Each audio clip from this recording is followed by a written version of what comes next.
আসসালামু আলাইকুম প্রিয় ফুটবল ফ্যান্স।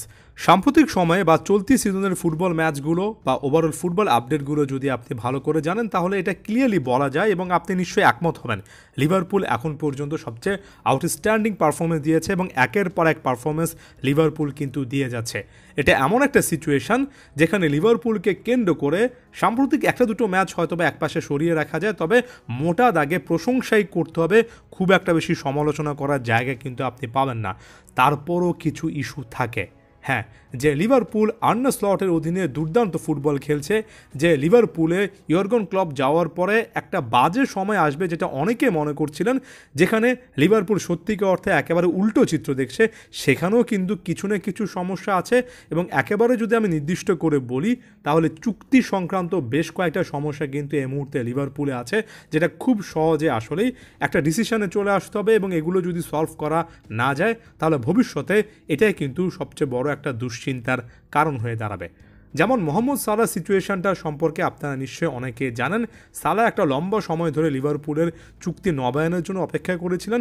লিভারপুল যখন বা যে মুহূর্তে মাত্র কিছুদিন আগে তাকে ওই অফারটা দিল, আমার কাছে মনে হয় না এখন পর্যন্ত যে মুহূর্তে ভিডিওটা রেকর্ড করছি সেই মুহূর্ত পর্যন্ত সালাহ আসলে ইন্টেনশন দেখাচ্ছেন যে তিনি চুক্তিটা নবায়নের দিকে যাবেন।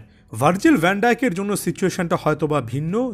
তিনিও মোহাম্মদ সালাহর মতো চুক্তির একেবারে শেষ বছরটাতে চলে এসেছেন, তবে ভার্জিল ভ্যান ডাইক সম্ভবত লিভারপুলে থেকে যাচ্ছেন। তারপরও একটা কিন্তু থাকে, ট্রান্সফার মার্কেট মানেই চরম অনিশ্চয়তার একটা ব্যাপার এবং এই জায়গা থেকে আসলে লিভারপুলকে বড় একটা সিদ্ধান্ত নিতে হবে, যত দ্রুত সম্ভব এই সিনিয়র প্লেয়ারদের সঙ্গে তাদের চুক্তিটা নবায়ন করে ফেলা উচিত। এর পাশাপাশি সাম্প্রতিক সময়ে ট্রেন্ট আলেকজান্ডার আর্নল্ডকে কেন্দ্র করে অনেক আলোচনা চলছে। আলেকজান্ডার আর্নল্ড তিনিও কিন্তু চুক্তির একেবারে শেষ বছরটাতে আছেন। জুনের 30 তারিখ চলতি বছরের পরে তিনি কিন্তু ফ্রি এজেন্ট হয়ে যাবেন এবং মোস্ট ইম্পর্টেন্টলি এই মুহূর্ত থেকে রিয়াল মাদ্রিদের সঙ্গে তার যে একটা যোগাযোগ আছে সেই ব্যাপারে কানাঘুষা চলছে এবং এই মুহূর্তে লিভারপুল কোনো প্লেয়ারকে বা এই তিনজন প্লেয়ারকে আসলে আটকে রাখতে পারবে না, কারণ ট্রান্সফার মার্কেটের নিয়ম বলে যেই ট্রান্সফারে তারা একেবারে ফ্রি এজেন্ট হয়ে যাবেন তার ঠিক আগের ট্রান্সফারে, অর্থাৎ সামারে যদি কন্ট্রাক্ট শেষ হয়ে যায় তাহলে উইন্টার ট্রান্সফারে জানুয়ারিতে তারা যে কোনো ক্লাবের সঙ্গে আলাপ আলোচনা শুরু করতে পারবেন। ট্রেন্ট আলেকজান্ডার আর্নল্ড যদি শেষ পর্যন্ত লিভারপুল ছাড়েন, রিয়াল মাদ্রিদের দিকে যান, সেটা লিভারপুলের জন্য একটা বড় ক্ষতির কারণ হতে পারে। যদিও অনেকে বলবেন যে কনর ব্র্যাডলির মতো একটা ভালো অপশান আছে, তবে লিভারপুলের ইউথ একাডেমি থেকে উঠে আসে, এই সিস্টেম থেকে উঠে আসে এই প্লেয়ারটা যে সার্ভিস দিয়েছেন, যতটা ভালোভাবে তিনি লিভারপুলকে বোঝেন, খুব কম প্লেয়ার কিন্তু এই মুহূর্তে আপনি লিভারপুলে পাবেন যারা এতটা ভালো বোঝেন।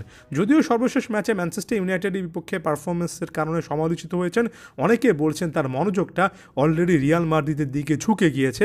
অনেকে বলছে যে শেষ পর্যন্ত ট্রেন্ট আলেকজান্ডার আর্নল্ড রিয়াল মাদ্রিদে যাই করছেন, শুধুমাত্র আনুষ্ঠানিকতা বাকি।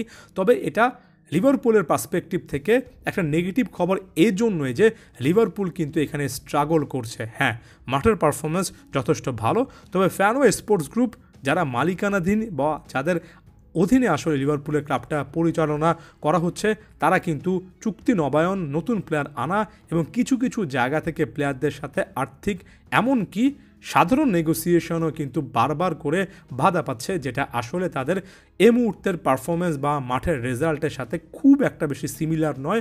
সাধারণত মাঠের রেজাল্টটা যখন পক্ষে থাকে তখন প্লেয়ারদের সাথে চুক্তি নবায়নের পথটা অনেক সহজ হয়ে যায়, কিন্তু সেই সহজ পথটাই কিন্তু এই সময়টাতে এসে লিভারপুল কঠিন আকারে দেখছে এবং এই জায়গা থেকে মনে হয় লিভারপুলের জন্য, যদিও এই সিজনটা দিন শেষে বা সিজন শেষে ভালো যায়, সামনে কঠিন চ্যালেঞ্জ অপেক্ষা করছে, কারণ যে একটা পালা বদলের মধ্য দিয়ে লিভারপুলকে যেতে হবে সেটা হয়তোবা এই সিজনের পারফরমেন্সের কারণে এই সিজনও হয়নি, আগামী সিজন হতে পারে শুধুমাত্র চুক্তি সংক্রান্ত এই ইস্যুগুলোর কারণে। এই ব্যাপারটা নিয়ে আপনি কী ভাবছেন অবশ্যই জানানোর চেষ্টা করবেন।